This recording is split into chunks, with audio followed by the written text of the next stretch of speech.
له فلا مضل له ومن يضلله فلن تجد له وليا مرشدا أشهد أن لا إله إلا الله وحده لا شريك له وأشهد أن محمدا عبده ورسوله لا نبي ولا رسول بعده. Ikhwati fillah, hadirin hadirat muslimin dan muslimat yang dimuliakan Allah. Mari kita awali kajian kita dengan bersyukur dan memuji Allah Subhanahu wa ta'ala. Alhamdulillah, pada malam hari ini kita kembali diizinkan oleh Allah Subhanahu wa ta'ala untuk sama-sama duduk di majelis ilmu. Mudah-mudahan keberadaan kita di majelis ilmu pada malam hari ini bisa membuat kita mendapatkan keberkahan dan kebaikan dari Allah Azza wa Jalla. Sungguh sangat banyak sekali kebaikan yang akan kita dapatkan ketika kita berada di majelis zikir, majelis-majelis ilmu yang kata Rasul itu adalah taman surga. Akan mendapatkan ketenangan jiwa, selalu diliputi oleh rahmat dan kasih sayang Allah, bisa mendapatkan doa-doa baik, doa-doa keampunan dari para malaikat Allah. Bahkan langkah kaki kita menuju rumah Allah itu saja sudah mendapatkan doa dari malaikat, dan mudah-mudahan surga Allah semakin dekat ketika kita memang selalu meniatkan diri kita untuk ke rumah Allah dalam rangka beribadah dan untuk menuntut ilmu. Ikhwati fillah, sebagai umat Nabi Muhammad sallallahu alaihi wasallam, maka sepantasnya pula lah kita untuk memperbanyak ungkapan selawat dan salam, karena kita mengaku sebagai orang yang mencintainya. Kalau benar-benar kita mencintainya, berikanlah doa-doa baik untuk dia. Dan itu dalam bentuk ungkapan selawat dan salam. Satu kali saja selawat yang kita ucapkan untuk Rasul kita, maka akan dibalas oleh Allah sebanyak 10 kali. Man shalla alayya salatan sallallahu alaihi biha asyra. Mudah-mudahan nanti di hari mahsyar semua kita berbahagia untuk mendapatkan syafaat dari beliau, untuk mendapatkan minuman yang akan dituangkan langsung oleh dia untuk orang-orang yang mencintai sunnahnya. Amin, amin ya rabbal alamin. Ikhwati fillah, ma'asyaral hadirin wal hadirat, rahimani Allahu wa iyyakum. Kembali pada malam hari ini kita melanjutkan kajian akidah, kajian tauhid melalui sebuah buku Al-Muntaqa min Syuruhi Thalathatil Usul. Kita masih berada pada beberapa bentuk al-a'mal al-qalbiyah, amalan hati, yang semua itu menunjukkan keimanan dan ketauhidan kita kepada Allah Subhanahu wa ta'ala dalam hal uluhiyah. Karena ini masih pada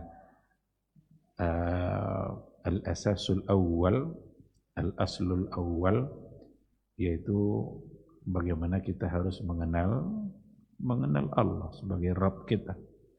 Kita mengenalinya melalui rububiyah, melalui uluhiyah, dan melalui al-asma wa sifat.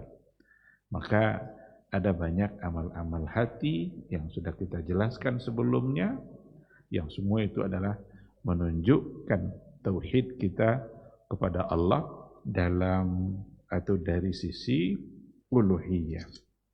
Dengan arti kata, kalau seandainya amal-amal hati ini kita berikan kepada selain Allah, berarti ia akan menjadi bagian dari kesyirikan. Yang terakhir kemarin yang kita bahas adalah al-isti'anah. Al-isti'anah, meminta. Apa arti al-isti'anah? Iyyaka na'bud wa iyyaka nasta'in. Nasta'in itu isti'anah. hanya Engkau yang kami sembah, hanya kepadamu kami meminta pertolongan. Itu istilahnya isti'anah. Malam ini seolah akan kita coba lihat ada dua istilah yang semirip dengan itu, tapi dia punya pemahaman dan pembahasannya sendiri. Yang pertama, istilah isti'azah. Kalau tadi isti'anah, sekarang isti'azah. Ada lagi nanti istighasah. Istighasah.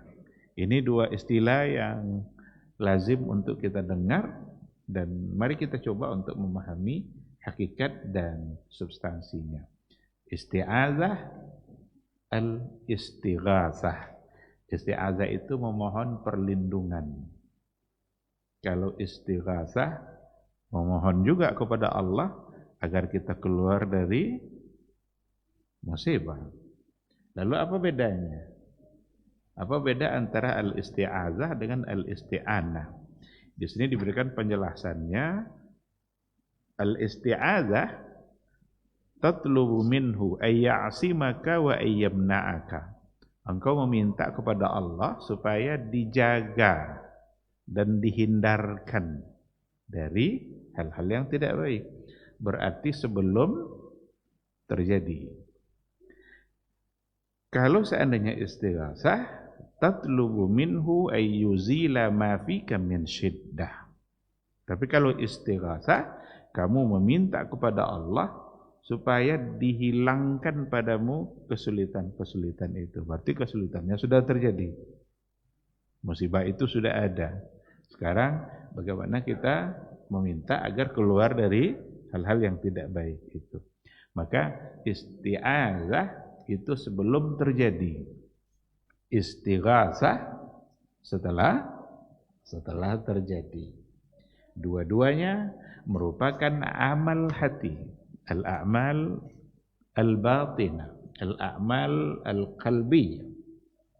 Karena itu permohonan yang datang dari hati kita, yang hanya bisa kita berikan, yang boleh kita berikan hanya kepada Allah Subhanahu wa taala. Meminta perlindungan agar kita dipelihara dari hal-hal yang tidak baik. Maka banyak sekali nanti kita tengok dari doa-doa yang diajarkan oleh Rasulullah sallallahu alaihi wasallam, yang di situ mengandung permohonan kita kepada Allah agar kita dihindarkan. Maka kata-kata a'udzu, apa arti a'udzu?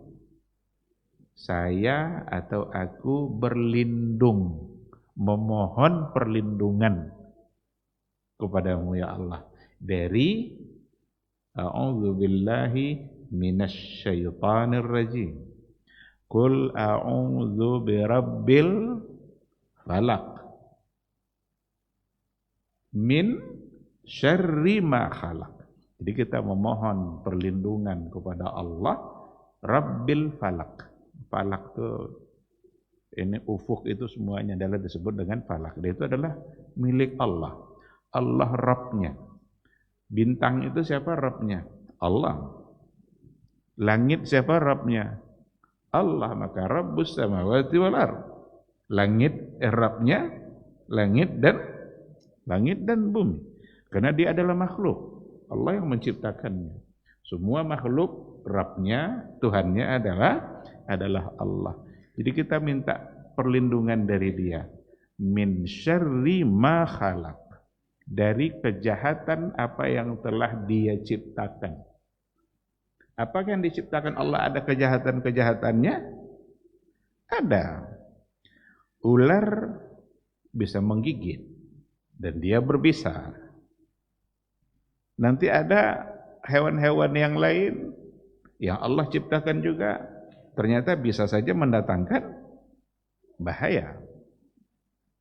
Maka kalau seandainya kita masuk ke dalam hutan, ke dalam tempat-tempat yang ada di situ kemungkinan-kemungkinan yang bisa mengganggu kita, maka kita memohon perlindungan dari siapa nanti?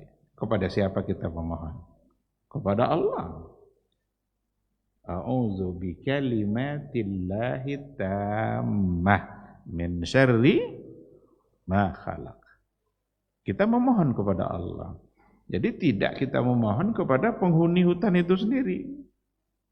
Dia karena takut sesuatu, maka meminta izin ke datuk yang ada di dalam hutan itu. Bukan doa yang dia baca, tapi permisi itu katanya. Entah mana-mana datuk yang dia tempat permisi itu. Dan itu sesuatu yang tidak jelas. Kepada siapa sekarang dia menunjukkan ketakutannya?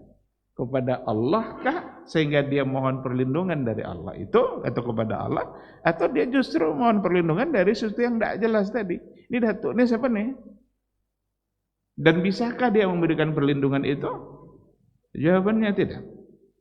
Maka isti'azah, setiap ada doa-doa yang diawali dengan a'udzu, itu bagian dari isti'azah kita kepada Allah Subhanahu wa ta'ala. Kita bisa menemukan dalam Al-Quran dan juga dalam hadis Nabi. Dalam Al-Quran tadi Al-Falaq, ada surah An-Nas, dua surat terakhir, maka disebut dengan surat Al-Mu'awwidzatain. Kenapa An-Nas dan Al-Falaq itu disebut dengan Al-Mu'awwidzatain? Dua surat perlindungan. Dua surat yang kita baca ketika kita memohon perlindungan kepada Allah Subhanahu wa ta'ala dari semua bentuk gangguan-gangguan. Dan Nabi menyuruh kita untuk membacanya sebelum tidur. Bacalah itu. Mudah-mudahan terpelihara. Jadi sebelum tidur ambil wudu, kemudian baca doa, dan di antara yang dianjurkan dibaca itu adalah Al-Mu'awwidzatain yang tadi itu. Dua surat perlindungan. Mungkin sudah pernah juga saya sampaikan, baik di sini maupun di majelis yang lain, itu sebab ayat itu diturunkan itu kan perlindungan untuk Nabi. Rasul sallallahu alaihi wasallam itu disihir oleh seorang Yahudi namanya Labid al-A'sam al-Yahudi. Jadi Labid al-A'sam al-Yahudi ini seorang penyihir. Dia benci kali sama Nabi kita. Disihirnya lah. Dan ternyata berpengaruh kepada Rasul sallallahu alaihi wasallam. Ada orang yang menolak riwayat ini, masa Nabi bisa kena sihir? Masa Nabi bisa kena sihir? Sebagai manusia biasa, ya berarti tidak ada pula alasan untuk mengatakan mustahil. Karena riwayatnya sahih. Kecuali kalau datang dari riwayat yang tidak sahih. Ini datang dari hadis-hadis yang sahih. Pada saat dia agak panas-panas badannya, dia berbaring, disitulah malaikat datang menjumpainya. Ada dua malaikat, satu di bagian kepala, satu di bagian kaki, membawa dua surat ini. Ternyata Labid al-A'sam itu menyihir Nabi dengan ada 11 buhul yang diikat-ikatnya. Tukang sihir itu kan selalu ada yang diikatnya. Kadang kain kapan, macam-macam lah. Ternyata dari dulu juga sudah ada. 11 buhul ikatan itu diletakkan di tempat di mana Nabi mengambil air. Kalau mau berwudu, ambil air, diletakkannya di situ. Nah, dengan kehendak Allah terjadilah pada Rasul kita. Dan 11 ayat itu 11 yang untuk dua surat tadi kan 11 ayat itu. Al-Falaq, An-Nas itu 5 tambah 6 jadi 11 ayat. Dibacakanlah satu persatu ayat itu oleh malaikat Jibril. Setiap kali dibaca satu ayat, lepas satu ikatan. Baca lagi ayat yang kedua, lepas lagi ikatan yang kedua. Sampai 11 ikatan itu lepas, setiap kali putus dia, setiap kali malaikat membacakan ayat itu.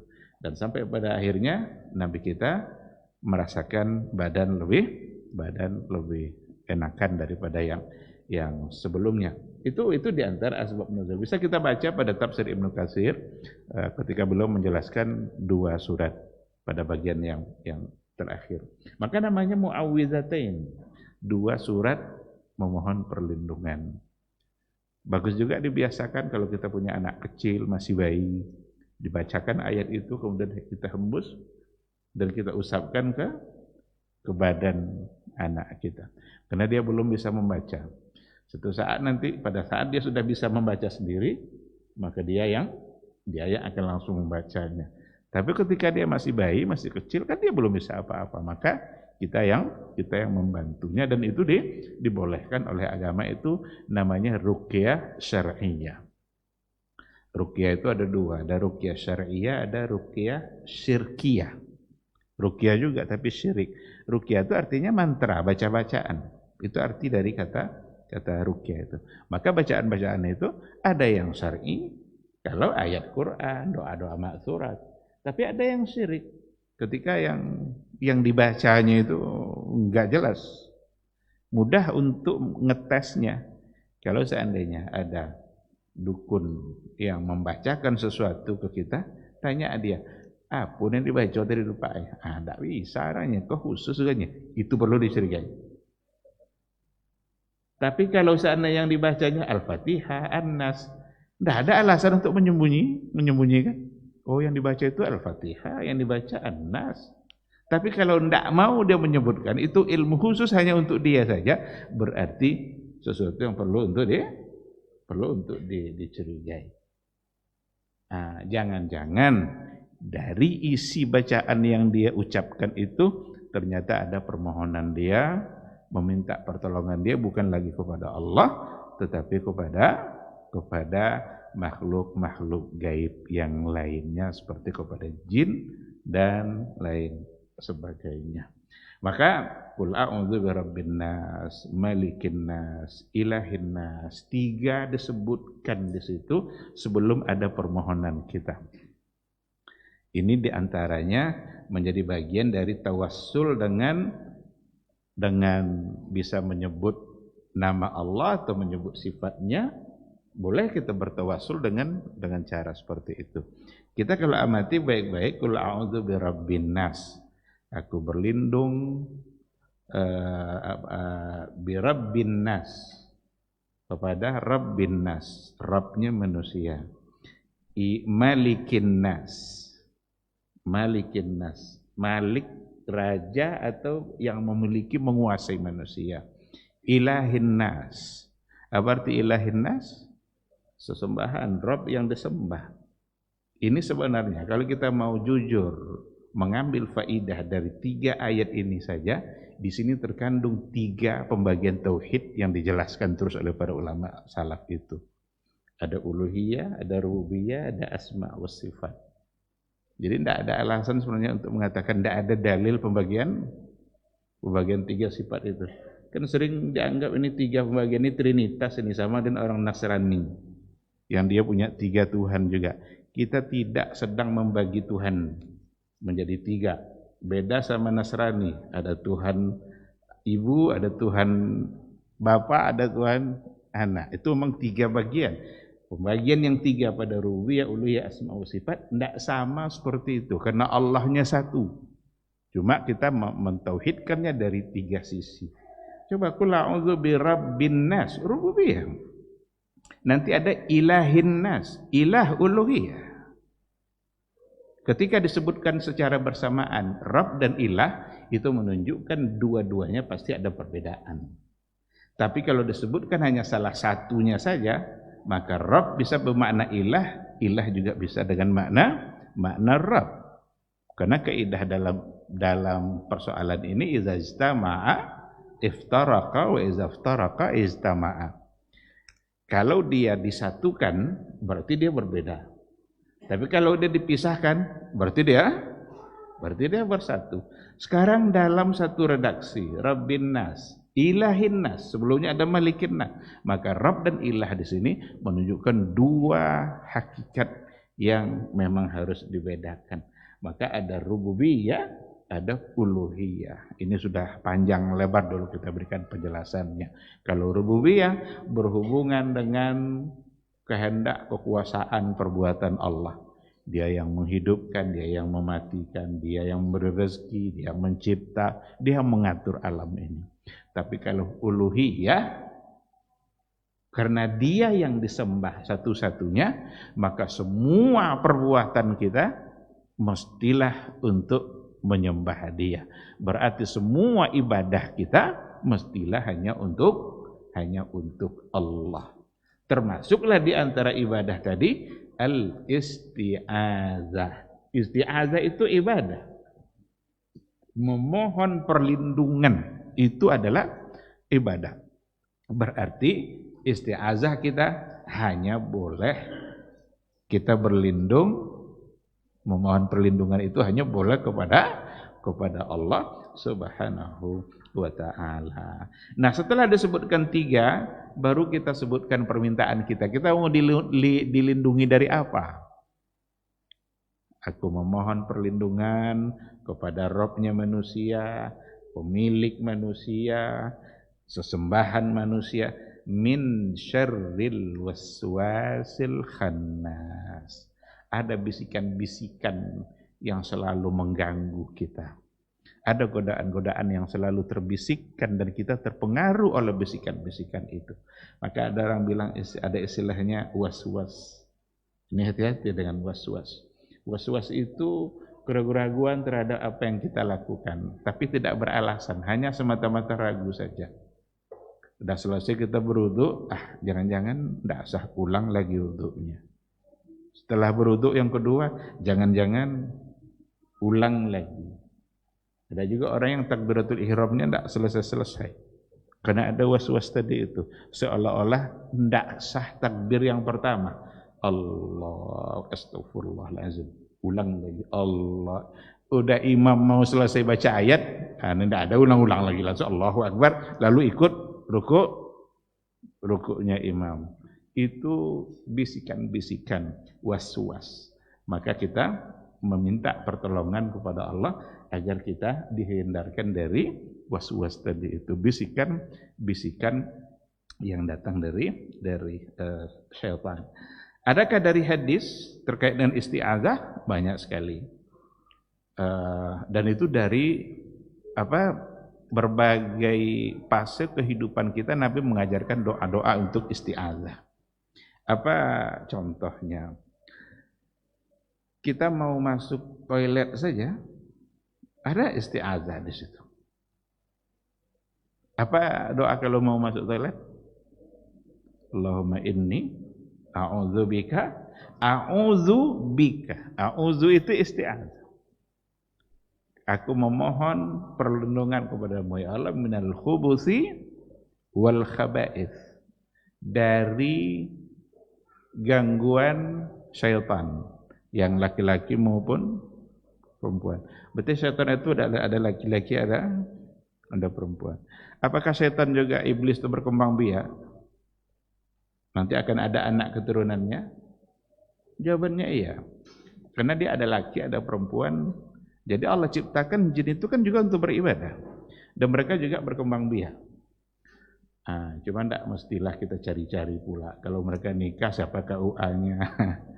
Itu bukan urusan kita. Ini alam gaib yang memang tidak perlu untuk kita cari-cari di mana proses pernikahannya, ada akadnya atau tidak, ada walimahnya atau tidak. Tapi yang jelas dzurriyyah, keturunan jin itu juga ada. Nah, maka kita mohon perlindungan. Ada satu hal yang perlu ditekankan di sini. Saat kita membaca doa a'udzu, yang tadi itu memohon kepada Allah minal khubusi wal khaba'is, bukan karena kita takut kepada jin. Karena takut kita hanya kepada Allah. Lalu untuk apa kita lakukan doa tadi itu? Karena sunnah Nabi. Karena Nabi yang menyuruh.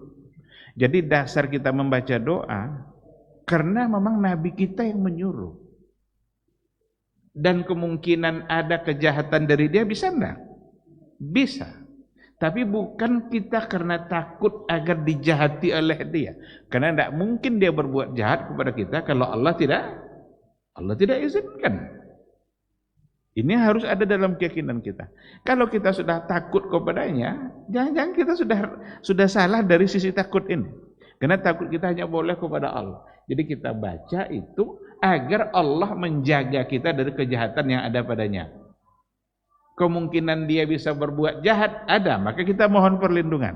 Tapi tidak mungkin dia melakukan apapun terhadap diri kita kecuali kalau Allah yang mengizinkannya. Nah, maka ini sebenarnya bagian-bagian dari cara Nabi agar kita selalu dalam perbuatan kita itu selalu saja membawa dan mengingat nama Allah, sehingga kita memohon perlindungan kepada Allah Subhanahu wa ta'ala.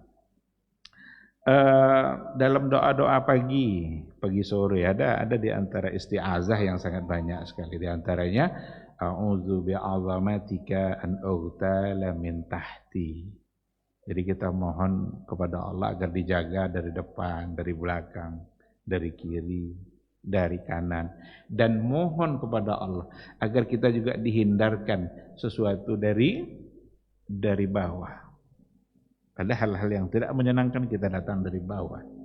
Ada yang video yang viral-viral itu, orang lagi jalan tiba-tiba tanah yang tempat dia berdiri itu ambruk, berarti dari bawah. Jadi kita memohon juga. Maka permohonan kita kepada Allah lengkap sudah. Banyak sekali permintaan kita kepada Allah Subhanahu wa ta'ala agar kita dijaga dari hal-hal yang tidak menyenangkan. Sebelum dia terjadi, permohonannya itu yang disebut dengan isti'adzah. Kalau sudah terjadi, kan kita mohon juga tuh agar dibebaskan dari kesulitan tadi. Itu nanti yang dimaksud dengan istighasah. Talabul ghauz, ini talabu al-auz, al-isti'adzah. Dua-duanya dalam bentuk meminta permohonan dan pertolongan kepada Allah. Di sini dijelaskan ada baik itu isti'adzah maupun istighasah, itu ada bagiannya, ada bentuk-bentuknya, ada yang boleh, ada yang terlarang. Al-isti'adzah anwa'. Isti'adzah itu terbagi kepada beberapa macam. Al-awwal al-isti'adzatu billah, memohon perlindungan kita kepada Allah. Ini yang seharusnya kita lakukan. Wahya al-mutadamminatu likamalil iftiqari ilaih. Isti'adzah kita kepada Allah itu gambaran sempurna bahwa kita mengharapkan hanya dari Allah. Berarti isti'adzah kita kepada Allah itu bentuk dari tauhid, bentuk dari iman kita. Itu betul-betul kita merasa perlu kepada Allah. Dia merasa perlu kepada Allah, itulah yang akan dinilai sebagai ibadah oleh Allah. Maka doa kita kepada Allah, kita sedang menghinakan diri kita di hadapan Allah. Kita sedang meyakini bahwa hanya Allah yang bisa memberikan itu. Maka kita meminta kepadanya. Itulah sebabnya tidak boleh kita meminta kepada selain Allah, karena selain Allah tidak mampu mengabulkan doa. Andaikan kita meminta kepada selain Allah, berarti kita meminta kepada sesuatu yang kita hinakan diri kita kepadanya, padahal dia tidak bisa memberi apa yang kita minta. Maka kamalul iftiqar, sempurna sudah pengharapan kita bahwa kita betul-betul membutuhkan Allah. Wa'timadu kifayatihi, dan kita merasa memang cukup hanya dari Allah saja. Maka isti'adzah billah itulah yang dianjurkan. Yang kedua, al-isti'adzah bi sifatillah ka kalamihi wa azamatihi wa izzatihi. Memohon perlindungan, kita tidak menyebut Allahnya tapi sifat-sifatnya. Sifat-sifat Allah seperti kalamnya, yaitu yang a'udzu bi kalimatillah. Aku berlindung dengan kalimat-kalimat Allah. Kalau tadi kan a'udzubillah. Sekarang kalimatillah, boleh atau tidak? Boleh, karena sifat Allah itu sesuatu yang memang tidak terpisah dari Allah. Maka memohon dengan menyebutkan sifat-sifat Allah sama dengan memohon langsung kepada Allah. Maka berlindung dengan kalimat Allah. Al-Quran itu kalam Allah, kalimat Allah. Nah, di sini juga menjadi alasan oleh para ulama salaf bahwa Al-Quranul Karim yang itu adalah kalam atau kalimat-kalimat Allah itu bukanlah makhluk. Karena kalau makhluk tidak boleh kita berlindung kepada makhluk. Maka kalam Allah itu adalah sifatnya. Atau berlindung dengan kebesaran Allah, azamatihi wa izzatihi. Itu semua adalah sesuatu yang masih dapat dibenarkan, masuk dalam atau sama hukumnya dengan poin yang pertama. Untuk contoh-contohnya ada banyak, seperti kalau seandainya kita ada merasakan sakit di badan kita, ada yang dianjurkan oleh Nabi berdasarkan hadis, kita ucapkan a'udzu bi'izzatillahi wa qudratihi min syarri ma ajidu wa uhadzir. Ini diulang sampai 7 kali. Sebelumnya diawali dengan kata bismillah 3 kali, kemudian doa tadi diulang sampai 7 kali. Itu berdasarkan kepada riwayat yang ada. Diharapkan mudah-mudahan rasa sakit yang kita rasakan itu bisa berkurang. Adapun yang ketiga, insya Allah kita sampaikan setelah kita jawab azan, insya Allah.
Bismillahirrahmanirrahim. Alhamdulillah. Wassalatu wassalamu ala Rasulillah wa ala alihi wa sahbihi wa mawala. Ikhwati fillah ma'asyiral hadirin wal hadirat rahimani Allah wa iyyakum. Yang pertama tadi adalah isti'azah, memohon perlindungan langsung kepada Allah. Itulah yang dibolehkan, yang masyru'. Yang kedua, memohon perlindungan dengan menyebut sifat-sifat Allah. Itu juga sesuatu yang dapat dibenarkan. Karena banyak di antara hadis-hadis Nabi yang memang dia menyebutkan keagungan Allah, kebesaran Allah, itu sesungguhnya bagian dari bertawassul dengan nama dan sifat Allah. Itu dibolehkan. Itulah tawassul yang masyru'. Karena sifat-sifatnya adalah bagian yang memang tidak terpisah dari Allah. Yang ketiga, al-isti'adzatu bil amwat. Meminta perlindungan kita kepada al-amwat, kepada yang sudah mati. Au al-ahya ghairal hadirin al-qadirin. Atau kepada yang hidup tapi dia tidak sanggup. Ini fahaza syirkun. Ini adalah bentuk dari kesyirikan. Meminta perlindungan kita kepada orang-orang yang sudah mati, orang-orang yang sudah di dalam kubur. Oh, dia kan soleh Pak Ustadz. Itu kan kuburnya kubur keramat itu. Meskipun soleh, meskipun ada yang menganggap keramat, padahal tidak ada keramat itu, tidak ada itu. Meskipun disifati seperti itu dan segala macam bentuk kebaikan, asalkan dia sudah mati, maka tidak ada lagi alasan untuk menjadikan dia tempat meminta perlindungan karena dia sudah mati. Orang yang sudah mati dia perlu doa dari kita. Bukanlah justru dia tempat kita meminta atau kita membutuhkan pula doa dari dia. Ini sesuatu yang tidak pernah diajarkan oleh Nabi kita dan tidak pernah dilakukan oleh sahabat-sahabat yang mulia. Kalaulah memang merupakan sesuatu yang dapat dibenarkan dan dianjurkan, niscaya para sahabat Nabi akan senantiasa menyampaikan permohonannya kepada Nabi, karena tidak ada orang yang lebih soleh daripada Rasulullah sallallahu alaihi wasallam. Maka setelah Nabi wafat, tidak lagi ditemukan adanya riwayat yang sahih. Kalau yang dhaif ada, tapi yang dhaif tidak bisa dipakai dalam persoalan ini. Yang dhaif itu ya seperti ada kisah pada masa Umar bin Khattab, ada seseorang yang datang kepada kubur Nabi yang menyampaikan, ya Rasulullah, kami sekarang dalam keadaan kesulitan, tidak ada air. Tapi rajulun di situ orang yang tidak dikenal, kalau seandainya dia majhul atau tidak dikenal, gimana bisa dipercaya? Dan yang dilakukannya malah bertentangan dengan hadis yang sahih. Kalau bertentangan dengan hadis yang sahih, tentu yang sahih yang dipakai. Apa di antara hadis yang sahihnya? Umar Ibnul Khattab yang pada saat ketika itu lama tidak hujan, dia menemui pamannya Rasul yang bernama Abbas. Apa kata Umar? Ya Abbas, ya amma Rasulillah, wahai pamannya Nabi, dulu katanya ketika Nabi masih hidup, lalu tidak hujan, kami meminta kepada Nabi agar dia memohon kepada Allah supaya diberikan hujan. Tapi sekarang Nabi sudah wafat, maka kami datang kepada kamu sebagai pamannya, dan kamu adalah orang yang soleh, yang dekat hubungannya dengan Rasul. Maka tolong memohon pula kepada Allah supaya kita keluar dari kesulitan-kesulitan pada hari ini. Andaikan memang dibolehkan untuk meminta kepada Nabi, menyampaikan permohonan, kan Umar tidak perlu membahasakan kayak tadi. Dulu ketika Nabi hidup, kami begini. Sekarang dia sudah mati, meninggal, maka kami datang padamu. Seharusnya kan kalau memang boleh, kan langsung aja ke kubur Nabi. Tapi kenapa itu tidak dilakukan? Ini yang sahih. Dia itu bertentangan dengan yang tadi itu, yang rajulun yang datang ke kubur Nabi tadi itu. Nah, maka dalam persoalan ini isti'azah bil amwat itu bagian dari syirik, bentuk dari perbuatan syirik, karena yang sudah mati tidak lagi bisa dijadikan tempat memohon perlindungan atau menitipkan doa kepada dia supaya dia meminta kepada Allah. Atau yang hidup tetapi ghairil qadirina, tidak sanggup.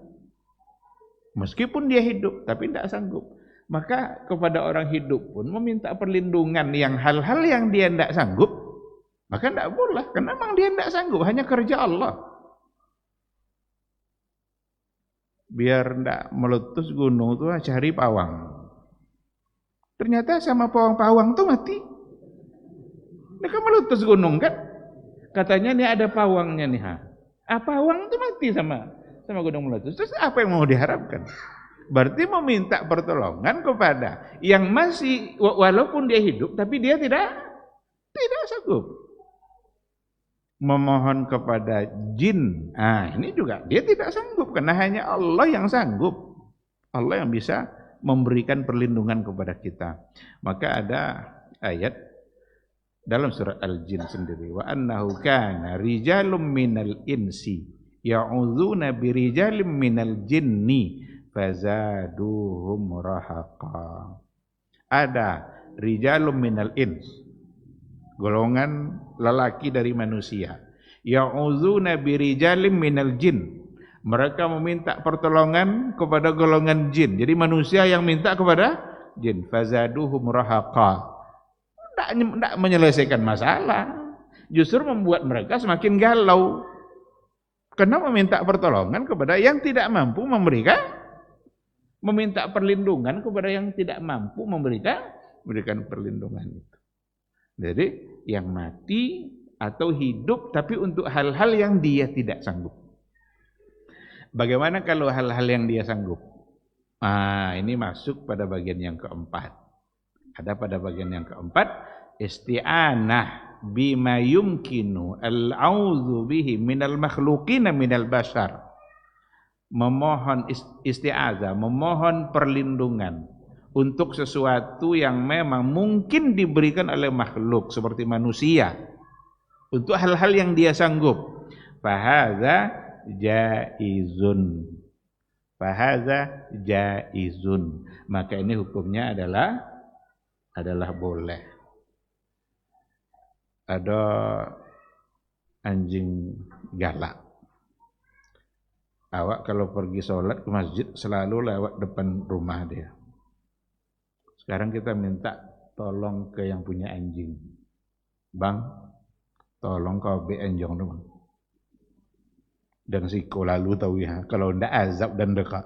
Itu minta perlindungan ndak kira-kira? Kepada yang hidup. Tapi dia sanggup. Nyinyo punya enjong dong. Berarti untuk hal-hal yang memang dia sanggup. Tapi untuk hal-hal yang tidak sanggup tetap tidak dibolehkan. Minta perlindungan dari wabah biar kita tidak kena wabah. Minta perlindungan kepada dokter. Boleh enggak? Bisa enggak dokter menghalangi kita dari kena wabah? Nah, jadi bukan ke dianya, ke Allah, tapi dia mungkin sebagai wasilah memberikan langkah-langkahnya. Ini yang harus dilakukan. Buat ini, kerjakan ini, supaya kita punya ikhtiar. Ikhtiar itulah ibadah kita. Tapi keputusan kena atau tidak kena tetap tetap pada Allah Subhanahu wa taala. Pi coba mengobe anjong tadi kan bisa deh kan? Nyinyo punya rumah. Nah, maka perlu untuk kita bedakan hal-hal yang seperti itu. Jika memang pada perkara-perkara yang dia sanggup. Nah, ada orang miskin meminta kepada orang kaya, daun makan siang melepaknya. Hindarkan dari kelaparan, baby tea. Berarti minta kayak tadi. Ini kaya pula. Berarti sesuatu yang dia bisa untuk melakukannya. Nah, maka ada 4 pembagian isti'azah di sini.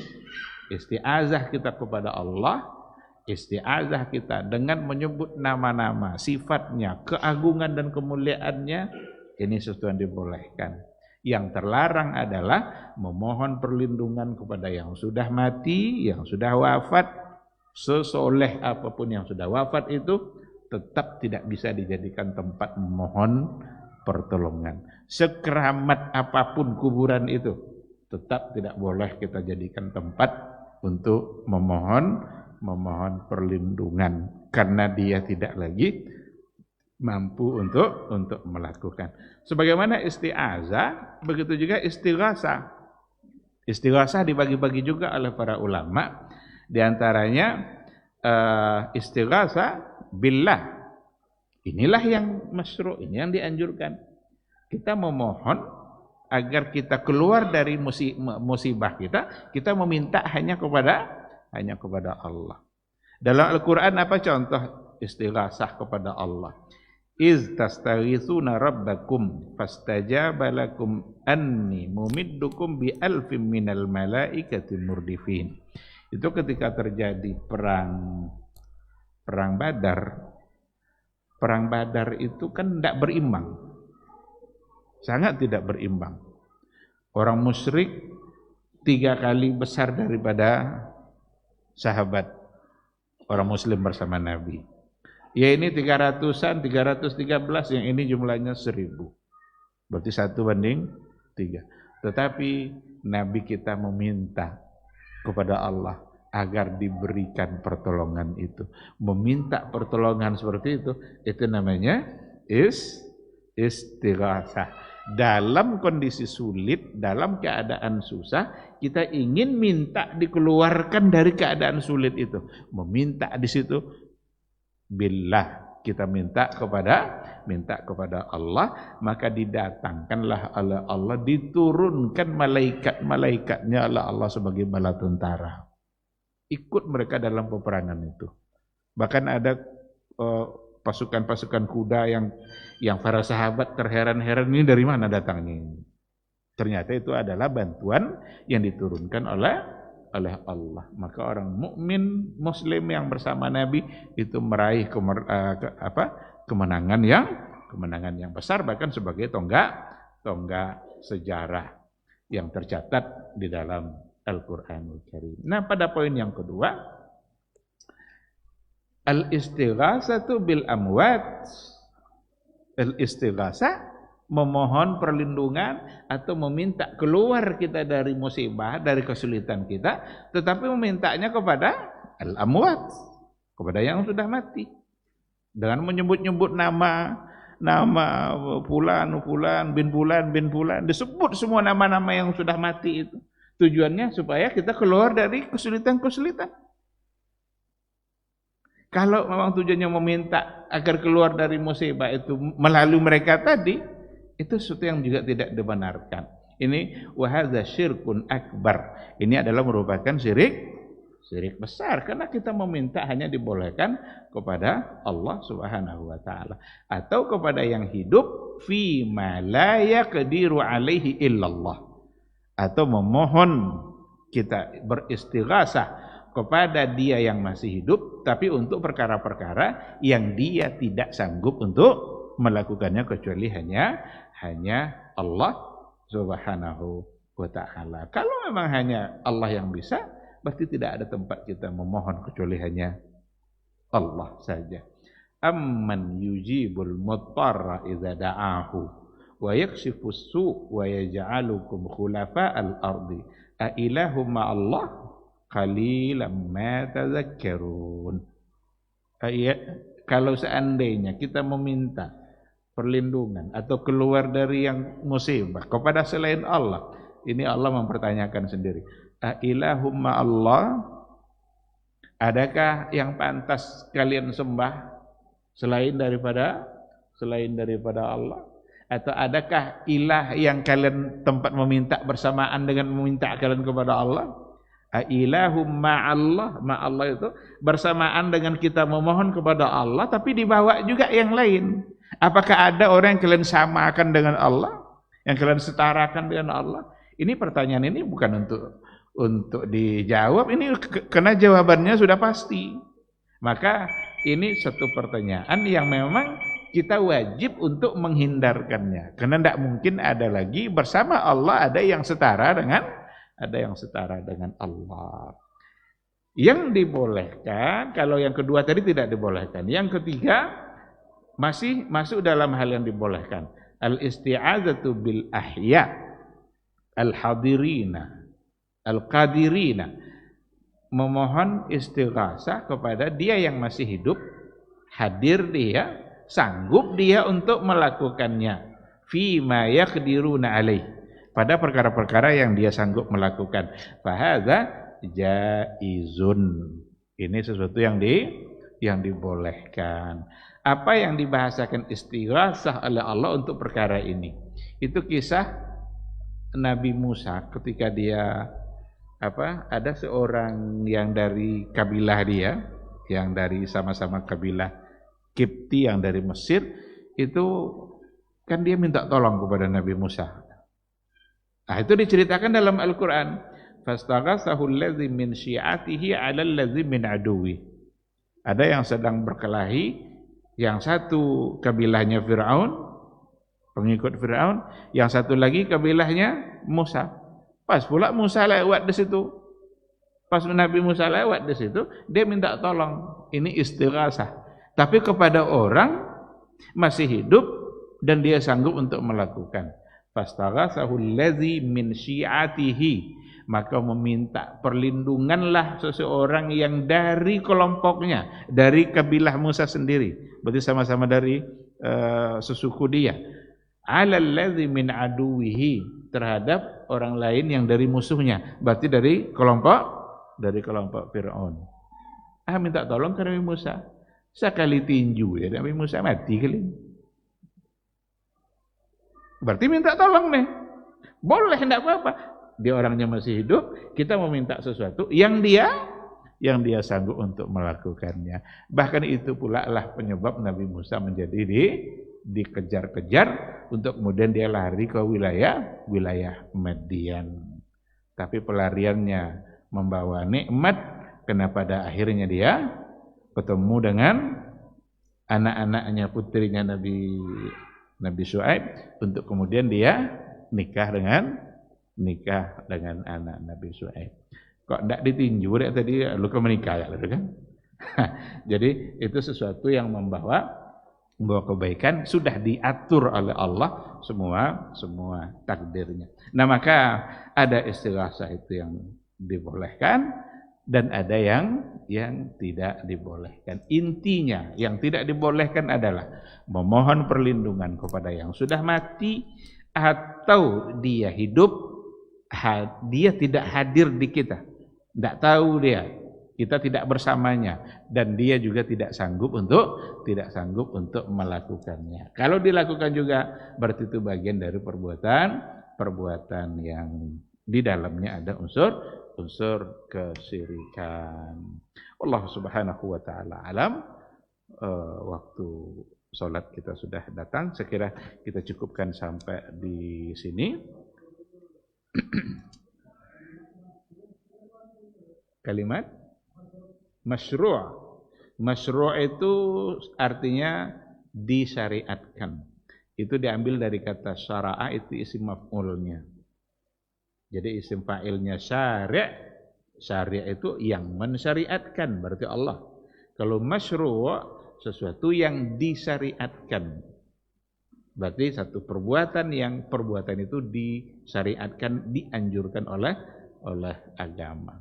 Maka beristighasah kepada Allah masyru'. Beristighasah dengan menyebut nama-nama dan sifat Allah, isti'azah itu sesuatu yang masyru'. Masyru' dalam artian disyariatkan, agama membolehkan dan menganjurkan. Itu arti dari kata masyru'. Wallahu a'lam. Barakallahu.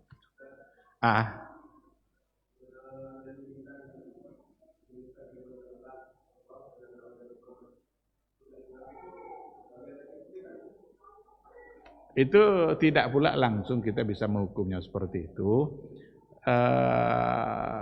Apa namanya? Itu kan satu bentuk hal-hal yang sudah biasa kita tengok. Ada enggak kira-kira keyakinan kita untuk menyamakan? Kan enggak kan? Bukan kena untuk menyamakannya. Sekarang kalau umpamanya Allah buat di atas, terus Muhammad dibuat di bawah. Ada juga yang mengatakan, enggak usah buat. Bahkan kaligrafi banyak yang mengatakan untuk tidak dibuat. Ini persoalan yang di apa namanya, yang oleh para ulama dulu menjadi bahasan. Ada yang mengatakan kalau diperbanyak itu dalam masjid, kadang membuat kita justru menjadi tidak khusyuk karena pikiran kita justru membayang-bayangkan keindahan. Tapi kan itu semacam analisa. Maka ada yang mengatakan jangan buat, tapi bukanlah merupakan sesuatu yang sebagai hukum baku yang dalam artian tidak dibolehkan. Maka saya kira menyandingkannya dalam bentuk kaligrafi karena hanya sebagai hiasan. Orang ingin menjadikan ada sesuatu yang hiasan kadang di rumah atau di tokonya, di kedai. Tapi saya yakin itu bukanlah untuk mengatakan bahwa Allah sejajar. Tidak mungkinlah dengan menempatkan dua itu lalu dihukumkan langsung Nabi Muhammad sejajar dengan Allah. Karena tidak sedang menghukumi seperti itu. Wallahu subhanahu wa ta'ala a'lam.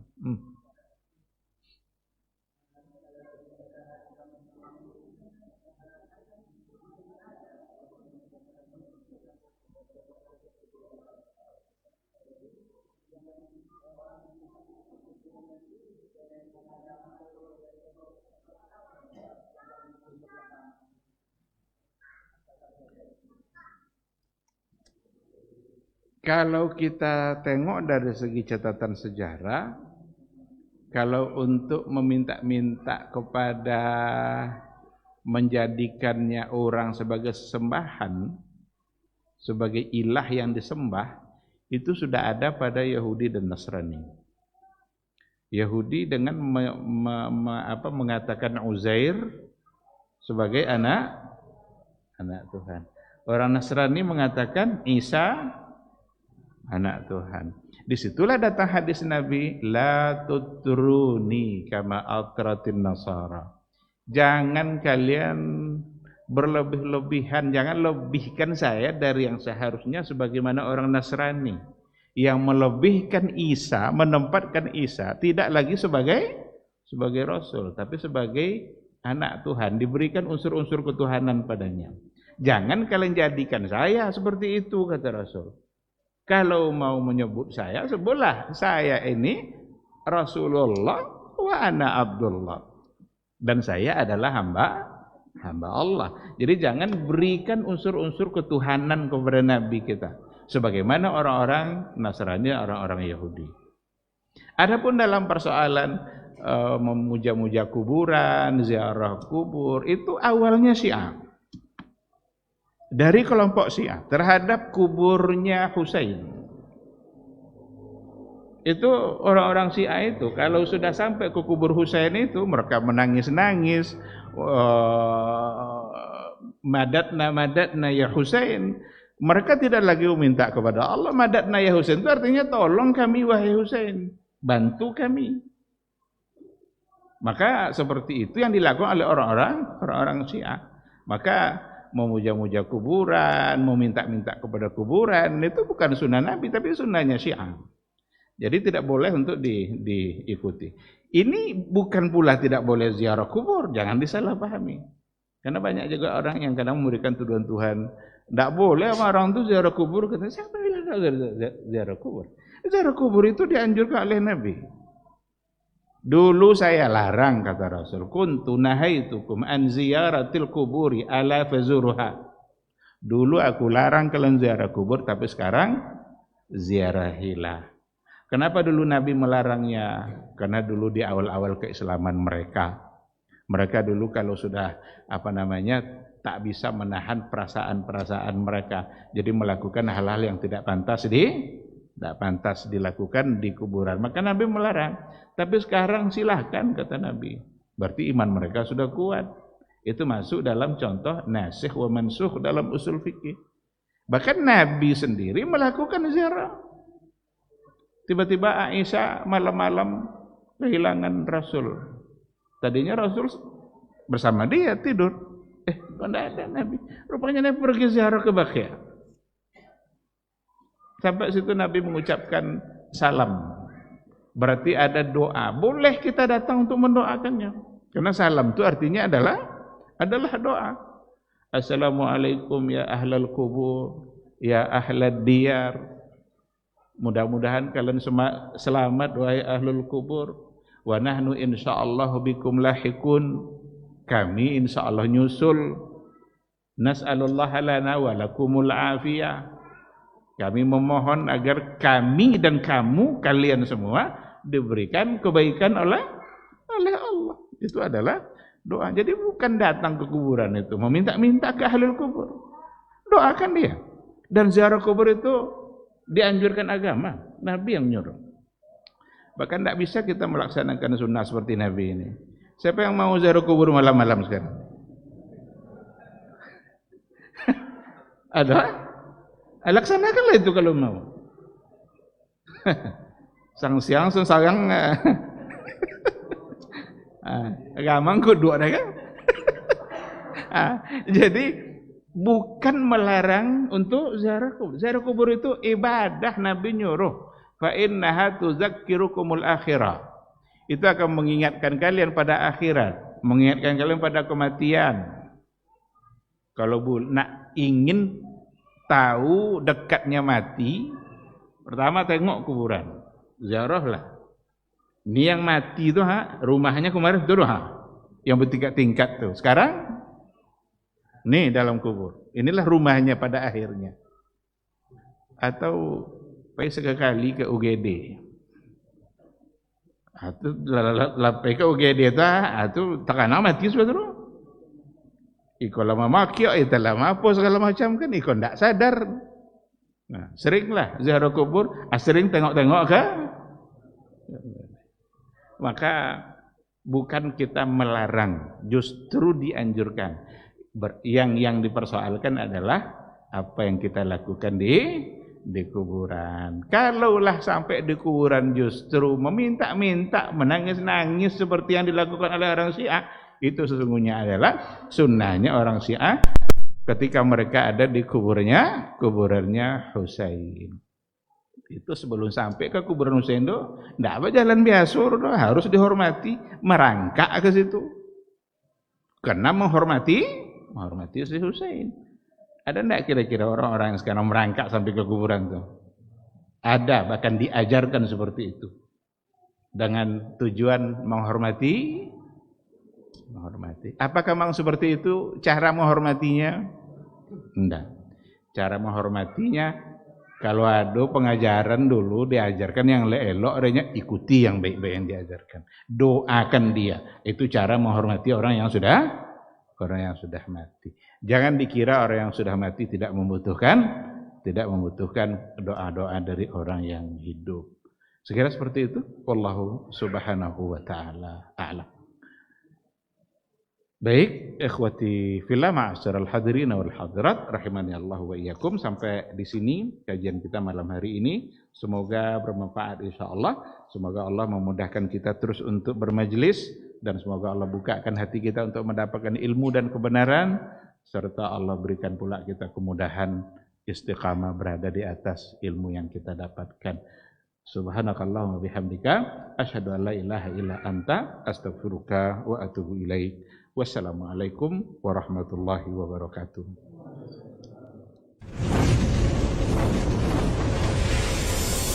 Baba TV Sunnah, belajar agama baru.